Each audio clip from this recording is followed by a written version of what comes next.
Okay, so I'm glad we all made it, especially the students, and thank you everyone for joining us today from wherever you are. It looks like we have a lot of Wisconsin students and of course the students in Kenya.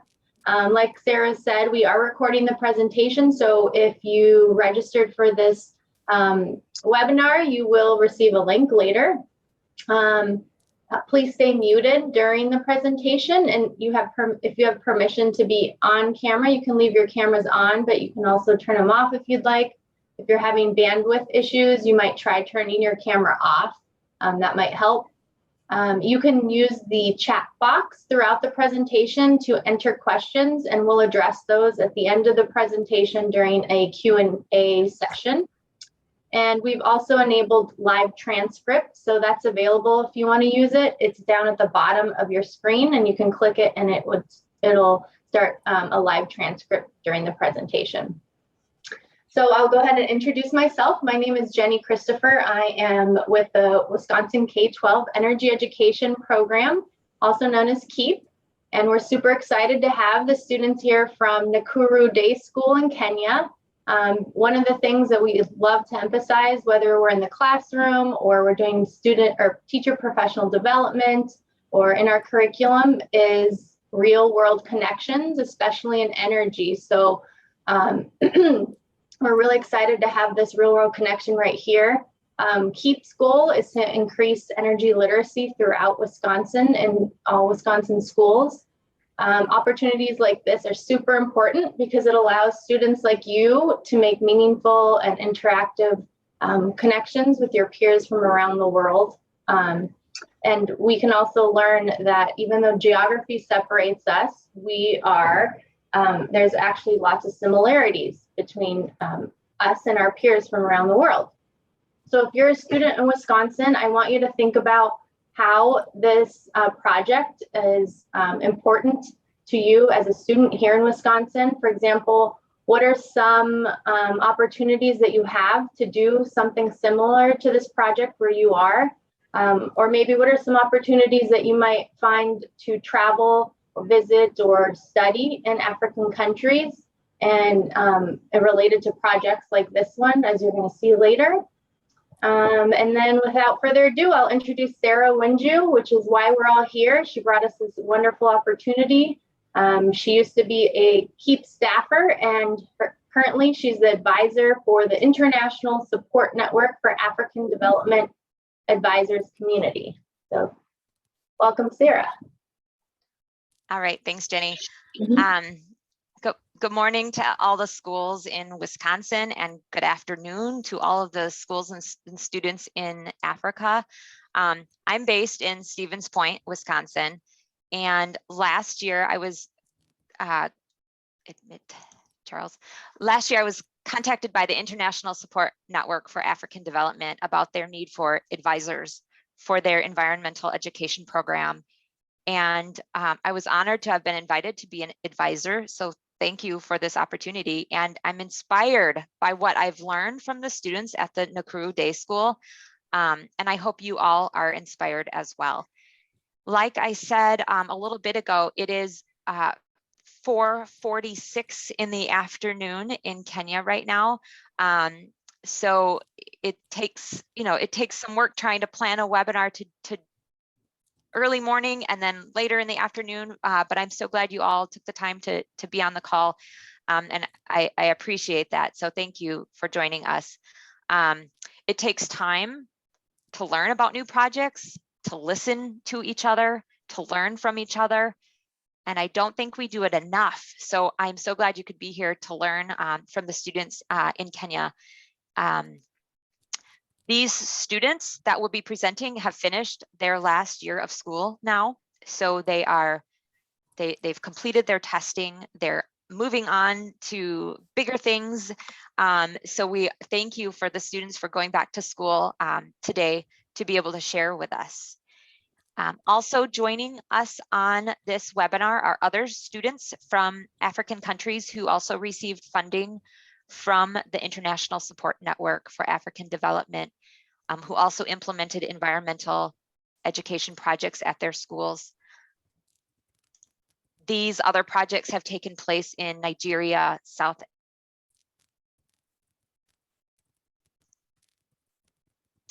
Sorry about that. And another in Kenya. So at the end of the presentation, I will ask all the questions that are posted in the chat. So if you have a question at any time, feel free to put it in the chat section. And then at the end, you're also welcome to use your raise hand feature if you want to verbally ask a question or make a comment.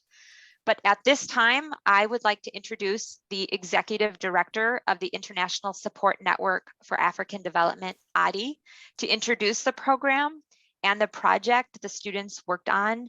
And then he will be introducing the principal of the school, the teacher, as well as the students. Thank you for joining us. Go ahead, Adi.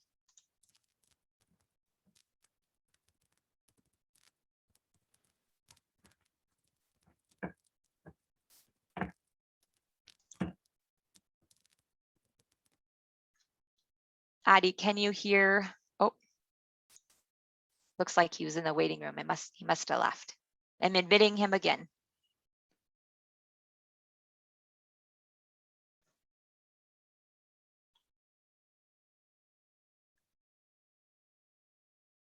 Adi, can you hear me?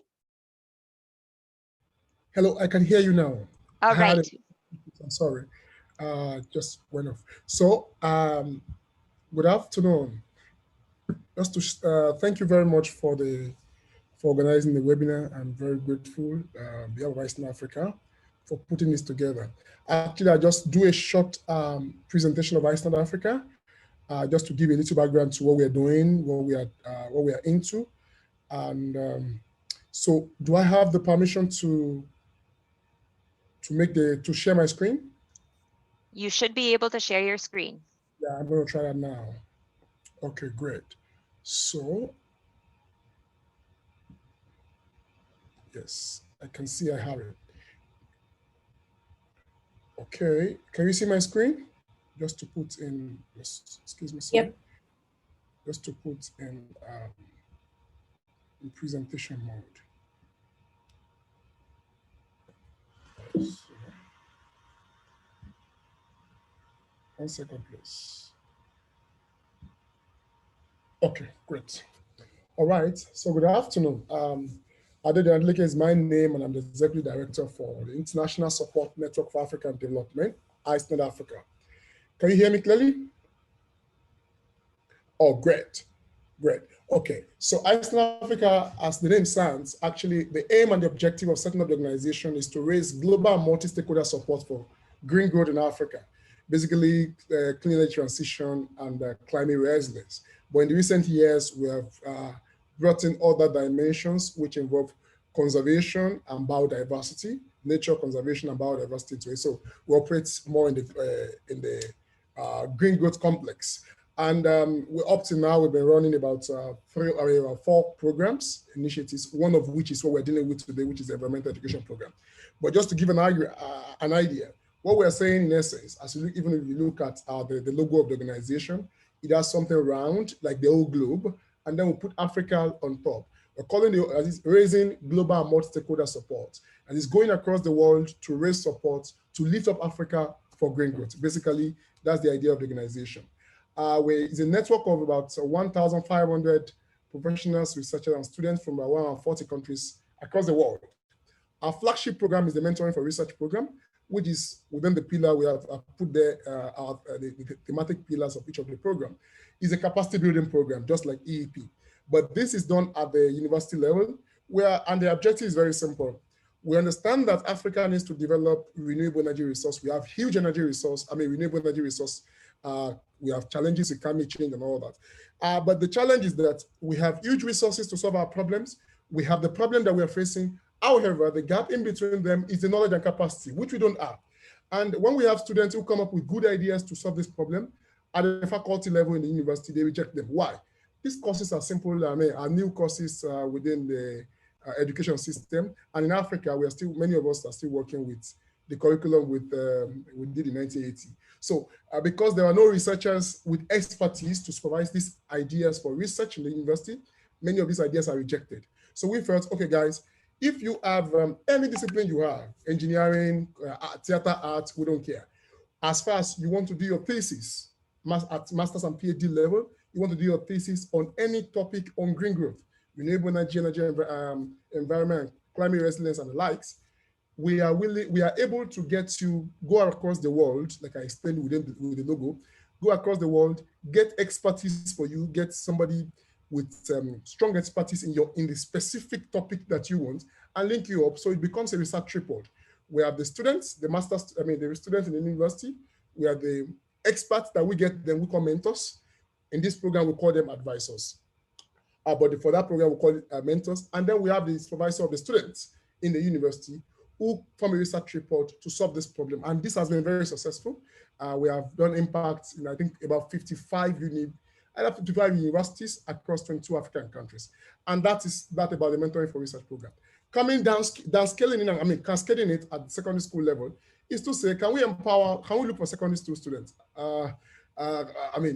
Like in America and Europe, where I'm speaking from, we have students, different courses in secondary school level, where they teach students about the environment.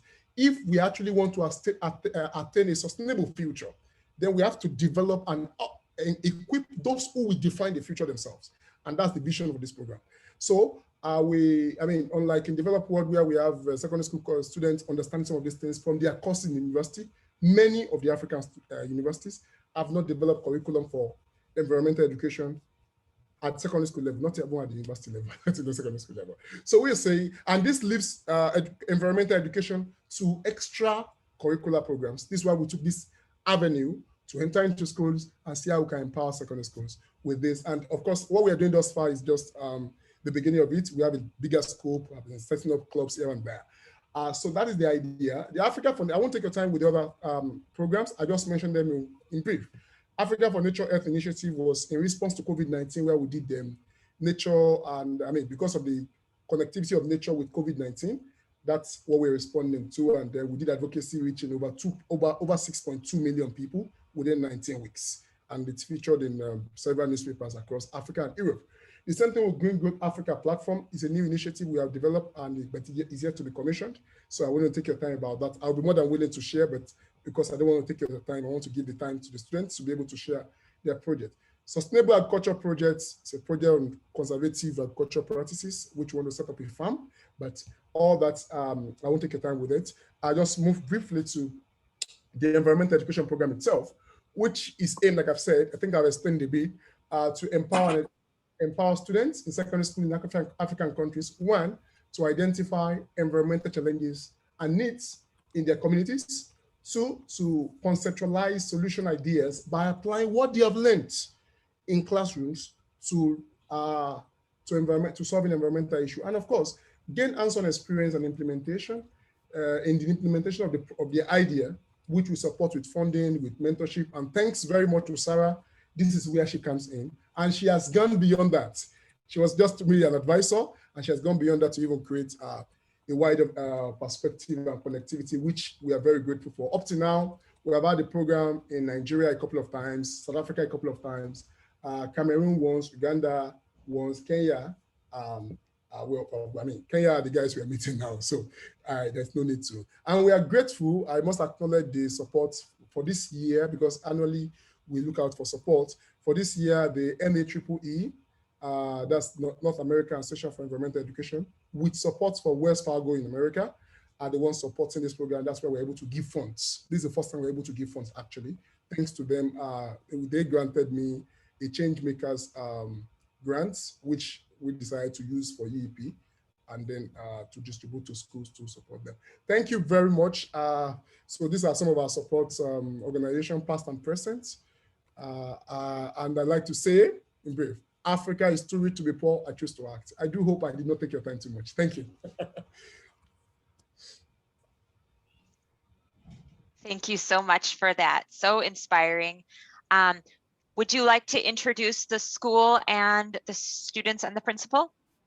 Okay, I think Linda is on the call. She will be the best to do that. Yeah, thank you. Linda, are you there? If she's not, then I can do it. Yeah, I'm here. I'm here.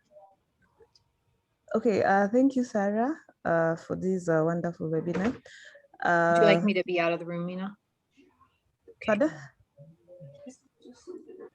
Okay, As Mr. Deruin has indicated that ISNAD-Africa is running an environmental education program that is capturing schools. And luckily, Kenya was one of the beneficiaries for that school. In the call, we have Charles Kiarie, who is a principal for a school that has benefited at the environmental education program in Kenya. They're implementing a biogas project. Rather, they are constructing a biogas plant that will be used as an alternative way or an alternative.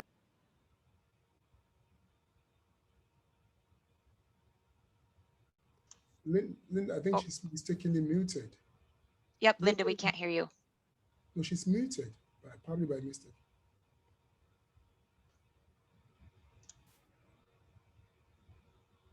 Linda, you are muted in case you can hear us. Okay, no? Wow, sorry. So I don't know where I left it, but I can say maybe Charles can come and present to us what the school is doing about conserving the environment, and also they can talk about what their biogas project, because this is a project that has really enticed the students in the US. So Charles, please go ahead and continue with the presentation. Thank you so much, Linda. Good afternoon, everyone. Here it's evening, actually. Sarah, I'm sure there it's morning. So welcome to our presentation. My name is Charles Kiarie, the principal of Nakuru Day Secondary School. Actually, the idea of biogas came as a result of us having an environmental club in the school. And through the help of Sarah Shikuku, we're able to be connected to you people. And we are very happy that now we have already commenced the project, and the project is ongoing. Further information, I want to let the students do the presentation themselves, because I think they are the ones who took the young part of the project. So Jerry Fashion, if you can hear me, you can connect the students so that they can do the presentation. Sarah, I think the screen is still sharing what was being shared. I think if it can be removed so that you can share our presentation, I would appreciate that. Yes, I think Adi will need to stop sharing his screen. Oh, thank you. Yeah, sorry. That's okay. And then who will be bringing, Charles, will you be bringing up the presentation?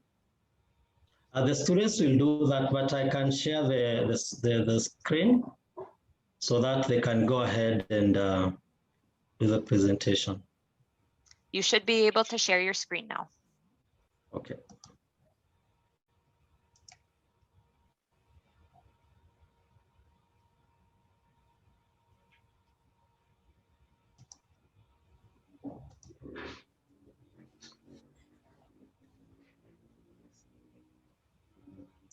Maybe Sarah, you can share the one I sent to you, because I'm finding some problems here. I can. Let me bring that up. I have it right here. Yeah, thank you. We're kindly requesting if you could share the screen. Okay, thank you. Can you see it? I can see it, thank you. Jerry Fashion, can you hear me? Yes, we can hear you. Okay, maybe the students can go ahead and do the presentation. Okay. Okay. Good morning, Sarah, and good afternoon, the rest of the people there. So this is Nakuru Day, and this is the team that is responsible for the biogas and the idea. So if you will slide the screen to the next so that I can start. Okay, so Nakuru Day is a mixed sub-county level school that was started in 1965, and as you can see from the screen, it has a population of 924 students and 49 teachers plus subordinate staff. Yes, the next. Okay. The students here, through our club, the environmental club in the school, we do activities such as replanting, garbage collection, maintaining the school clean, and also occasionally maintaining the kitchen garden to be in proper way. The club also engages in community services, community cleanups, and planting programs. It also engages in sensitization works in collaboration with churches and Red Cross and also Lions Club and also neighboring schools. Okay, this year we are really proud to work with the ISNA, which is the Drew African Environmental Education Program. Yes, to share our biogas project aimed in enhancing the use of alternative environmental friendly sources of energy. Can we the next? Okay, biogas has a huge potential of decarbonizing greenhouse gases, which are, according to the Intergovernmental Panel of Climate Change, accounts for 14% of global emission. Okay, Sujuta informs that carbon is the largest emission of emitter of greenhouse gases, constituting to 14%. Yeah, biogas can reduce this by 18 to 20%. Next. Okay, like I said earlier, according to the IPCC, biogas can be used greatly to reduce the greenhouse gases in most developing and developed countries.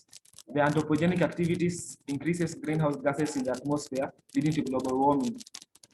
Many times, the question that arises from us is how does this global warming come through? It is simple. Carbon dioxide is visually transparent to the incoming solar radiation, but absorbs the terrestrial radiation from the ground, which would have otherwise escaped the ground and made the ground cooler. So this makes, by absorbing the terrestrial radiation from the ground, makes the ground warm, and also the ground becomes increasing the global warming. So biogas has the potential to reduce this by 20%, as I said earlier.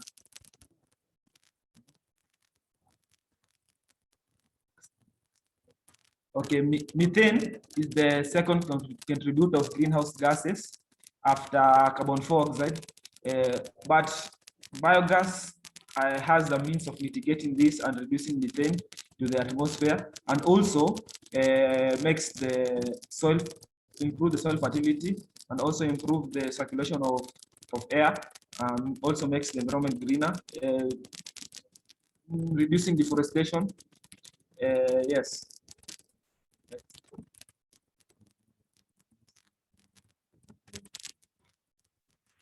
Biogas will help to reduce greenhouse gases emissions. Institute of Economic Affairs noted that to achieve the Paris Agreement goals, the emissions from energy sources such as wood, fuel, coal, petroleum, it must fall to around 80 kg of carbon dioxide per megawatts by 2021. Only renewables provide for this future. So, biogas provides a means of mitigating to reduce the sources of greenhouse gases, or rather enhance the sinks of greenhouse gases. When deforestation does not take place, forests play a major role in climate change. Mitigation strategies. Forests are sources of carbon sequestration, taking in carbon dioxide, and green plants use it for photosynthesis. Forests accumulate large stocks of carbon in form of woody biomass and in forest, so it helps in mitigating climate change. Our dependence on wood fuel by the school population is the chief principle behind the decline of tree cover and loss of certain varieties of trees that have medicinal and nutritional values.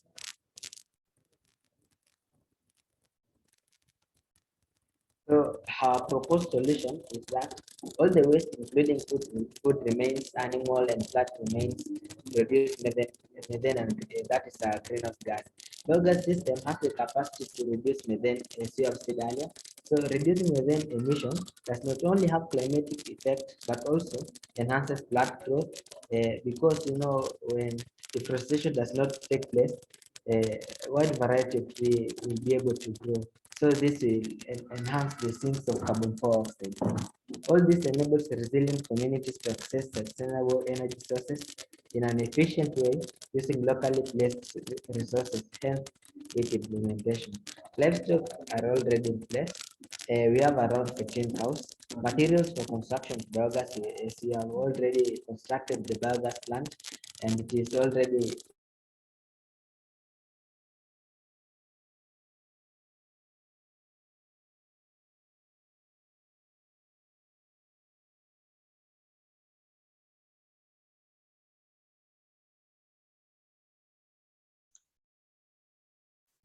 We may have lost audio. Oh, there we go. Next think they're slide. back. Yeah, next slide.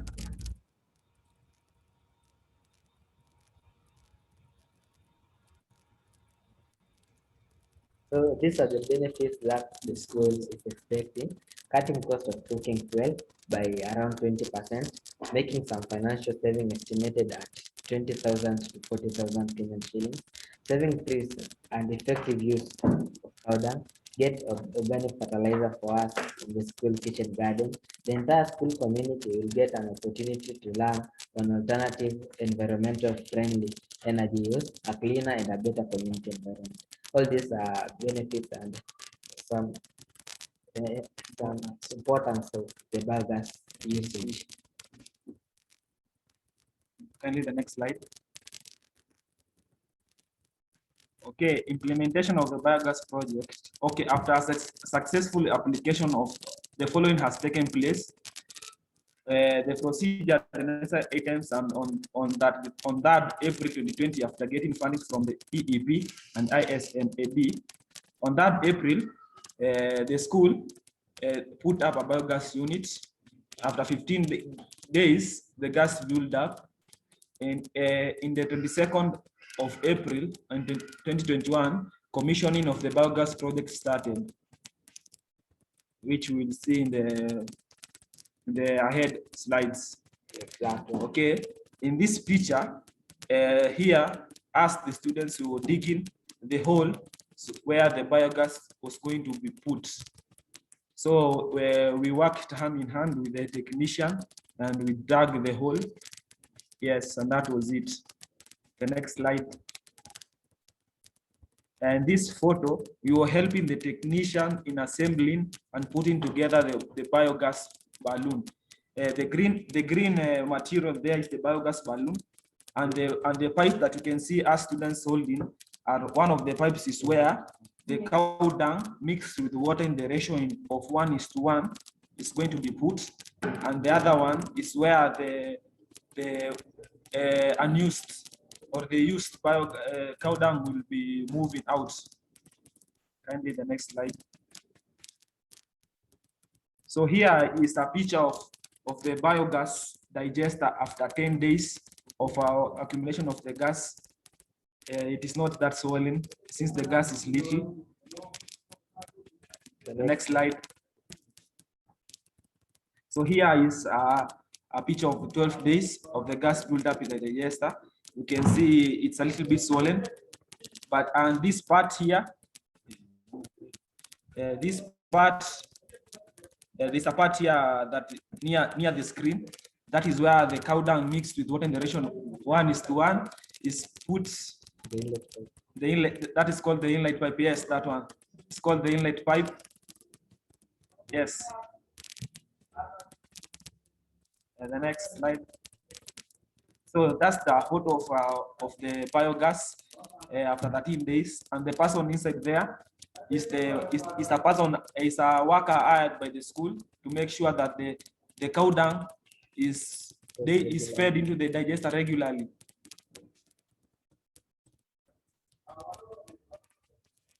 Yes, and there is finally the picture of the biogas when it is ready to be used.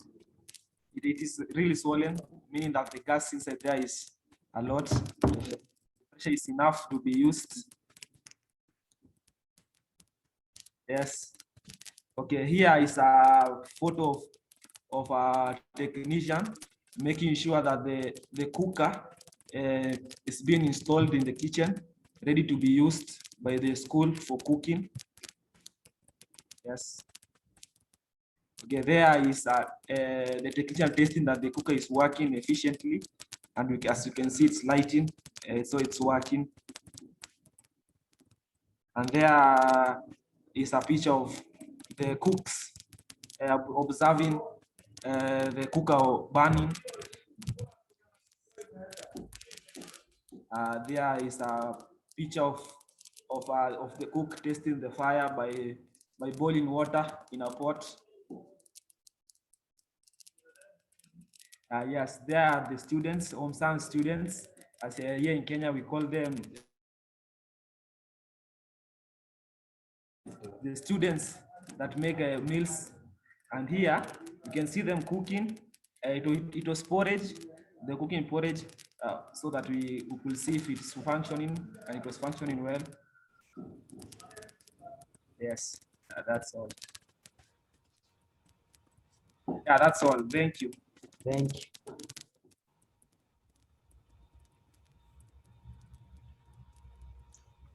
Thank you all. That was fabulous. I'm going to stop sharing my screen now. I'm going to remove you from Spotlight. All right. So thank you. Super inspiring. Thank you for your commitment and all of your the time that you put into this project. Seeing that swollen, the balloon almost like looking, it's crazy to see all of the gas that was created from how many cows? 13? 13 cows. So yes, 13 cows. So it just we have a lot of cows here in Wisconsin too. So it's really just really inspiring to see just such a small project make such a difference for your school and your community. We have some questions in the chat, so I'm going to read those. And if anyone else has questions that they'd like to ask or something they'd like to say, feel free to use your raise hand feature, which is found in under your reactions button. So the first question I saw, someone is wondering what the age range of the students are at the school. So if you can tell me what your ages are, but also the school and what ages of students go to the school. The students join the Form 1 class at the age of 14 and leave the Form 4 class at the age of 18. So the range is between 14 years to 18 years. Thank you. 14 to 18 years old. Let's see, I'm going down to see if there are any questions. I don't know if Jenny, if you saw any. Yeah, there's, oh, go ahead. You found one, go ahead. Which meals are served at school? So how many meals per day? And then also, can you tell us a little bit about if the biogas, if it's cleaned or if there's some type of purification process before it's used in the cooker? Okay, the school in school we serve two meals a day. That's in the morning and at noon, lunchtime. And before the dung is fed into the digester, is first ensure that it does not have any stones that will otherwise block the digester.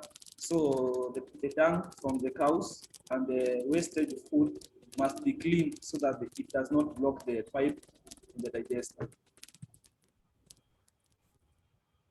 Great, thank you.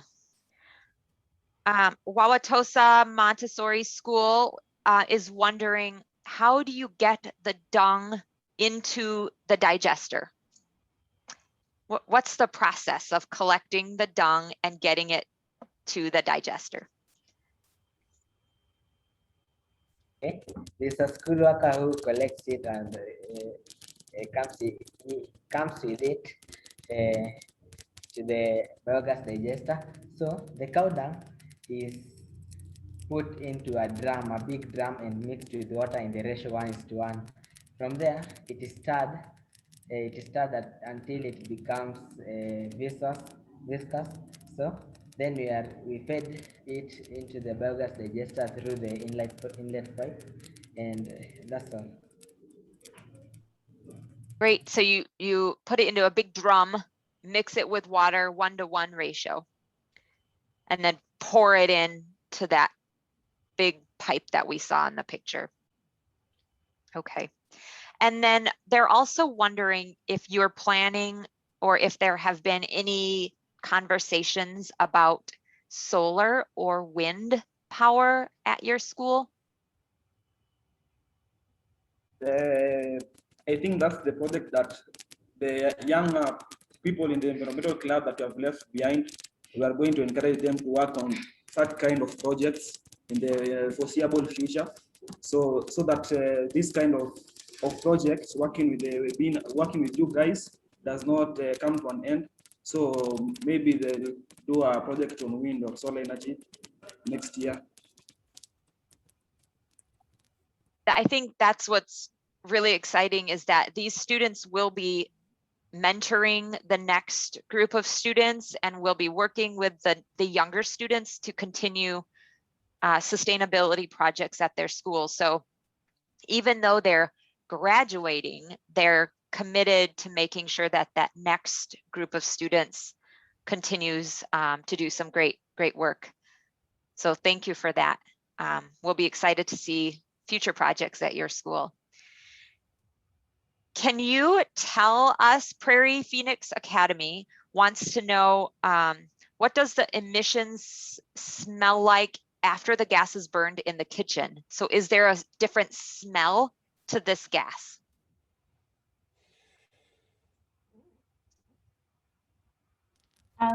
Actually, there's no smell produced from the gas because the gas is clean and does not produce any sort of smell. Okay, so no smell. That's great. Susan is wondering if does temperature affect the gas production? She says, I see the collection balloon is exposed completely to the sun. Will the balloon need to be replaced after a few years? The temperature affects the gas. That's why the biogas plant has been kept in the sun. When the temperature is high, there is maximum production of the biogas.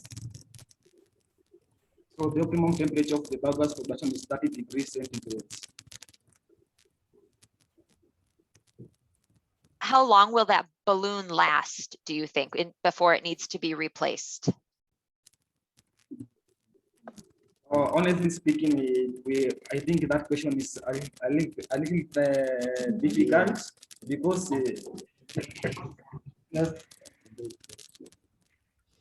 maybe I could assist the students there. The balloon, the lifespan of the balloon is 15 years. So if it's not affected by anything else for 15 years, it's going to serve the school. Great, thank you for that.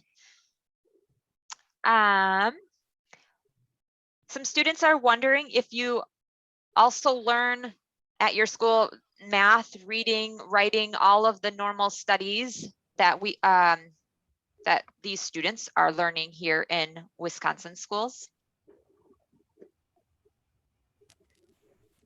Yes, we usually attend all the lessons and at the same time a biogas project, so it's just possible.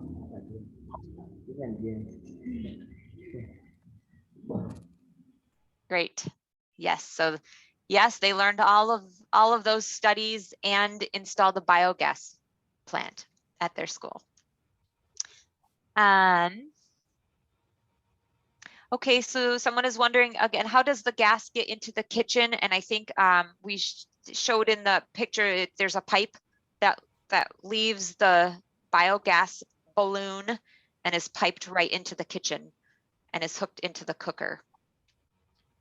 They worked with a technical expert to get that part installed because that, as you can imagine, that could be dangerous. So they had to make sure it was done correctly.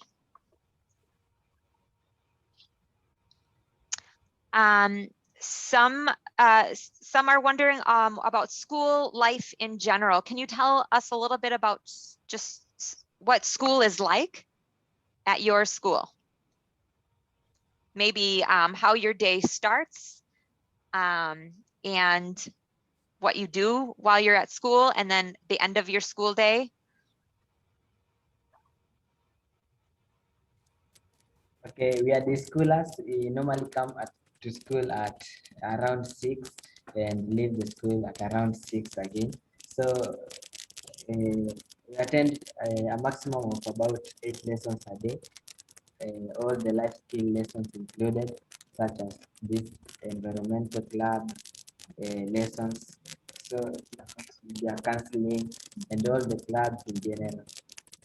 We usually have our lunch at 12 a.m., games at about 4 in the evening, and some short breaks in the course of the lessons.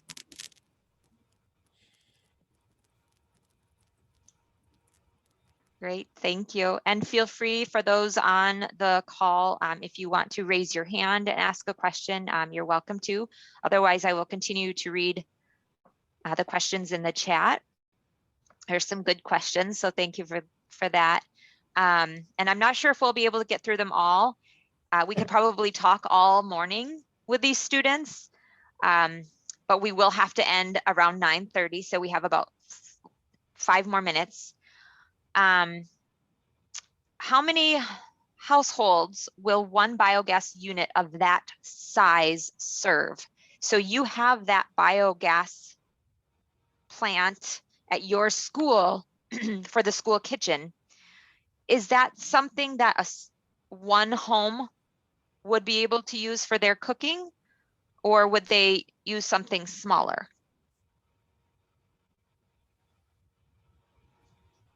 So that size of biogas is enough to cook for 200 to 250 people. So if a household of around 4 people, you need a maybe smaller biogas than that, very small. Yes, I would think much smaller. Maybe just 1 cow and not 13. So maybe everybody should go and get a cow, and then we'll begin to cook. Yeah. These are great questions. What were the biggest challenges that you faced? You're muted. Thank you. What were the biggest challenges you had researching and installing the digester at your school?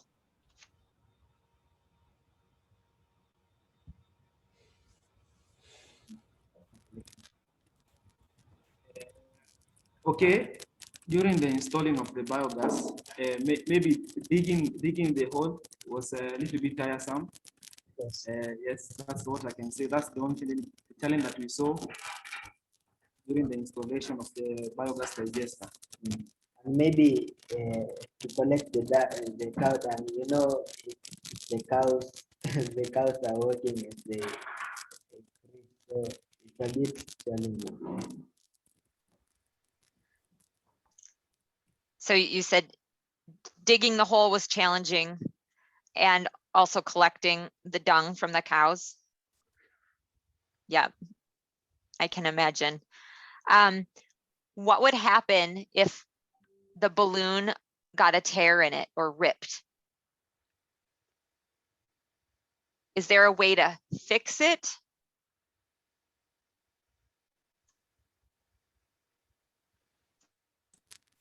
Okay, if the balloon got a piece, that means that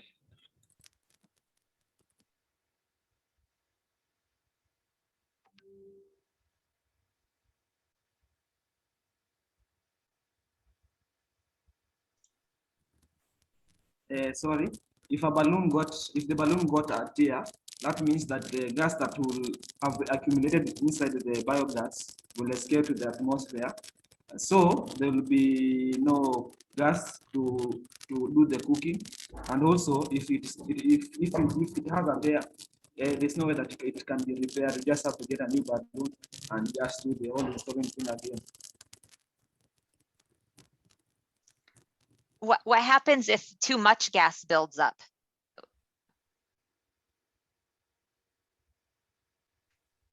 So you have to control the amount of gas inside the digester so that it does not pile to maximum. So if the balloon expands to so much, we'll have to stop the feeding of the digester with the cow dung so that no more gas is accumulated in the digester, so that they maintain the pressure inside that it can be sustained. Again, the biogas system has got a breather that controls the amount of, if the gas gets to maximum, there's an escape valve that is there. So a water trap valve that enables the control the amount of gas in the biogas. Thank you. All right, thank you all. It is 9:29 here in the morning. And I know we were hoping to go for an hour. I have like 18 new messages still in the chat that I haven't been able to get to. Adi, did you have a question, or did you want to say something? Your hand is up. Yeah, I just wanted to mention, if the students, to be interested, if the student can identify what they learned. Of course, we have seen the challenges they faced, but what they learned specifically in doing the project. That would be a great way to And maybe close this up. Including the mentorship, what they got from the implementation and the mentorship. Can you respond? You are muted, Joseph. Yeah, pardon, can you repeat the question? I said it would be interesting to know, apart from having the idea, when you started developing the project, to implement the project, what are the lessons you learned in doing the project, implementing the project? And also, Sarah has been very available to you guys. What are the lessons you learned with the advisory support she provided? Okay, one lesson that I can say we have learned, a huge lesson that we have learned is it's also, I can say, it's teamwork. And also we have also learned the connection skills between each other. We have learned to understand one person. Maybe during the time we were digging the biogas digester, we could find someone shouting. We just understand the person. Maybe he was tired. Yes, I can say that's maybe what we have learned during this time. Okay, great. Anyone else, please? Of the two of you, maybe something those are soft skills. If there are things, for instance, was there anything that struck you in the implementation of the project in terms of what you did not know before, you didn't expect before while implementing the project?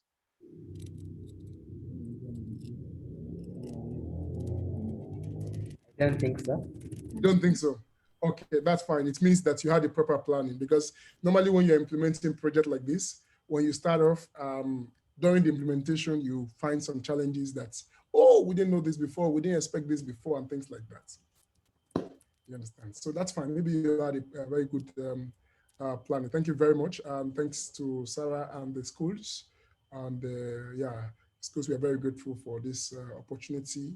On behalf of ISNAD-Africa, I want to say thank you very much to Sarah once again.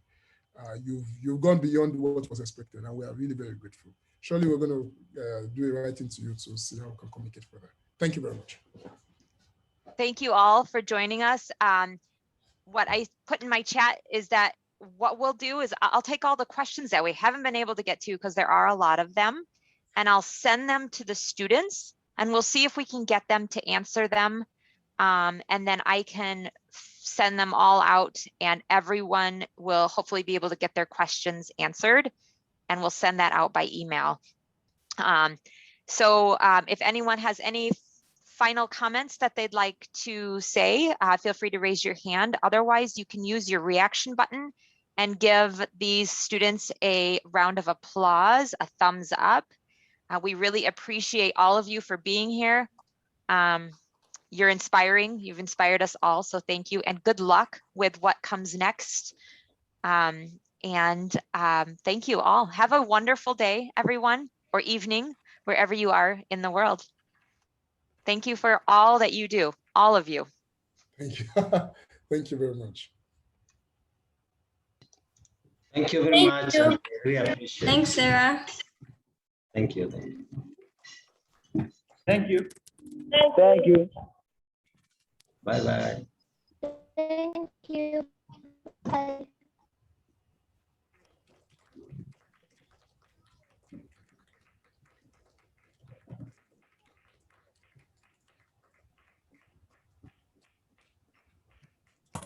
Bye.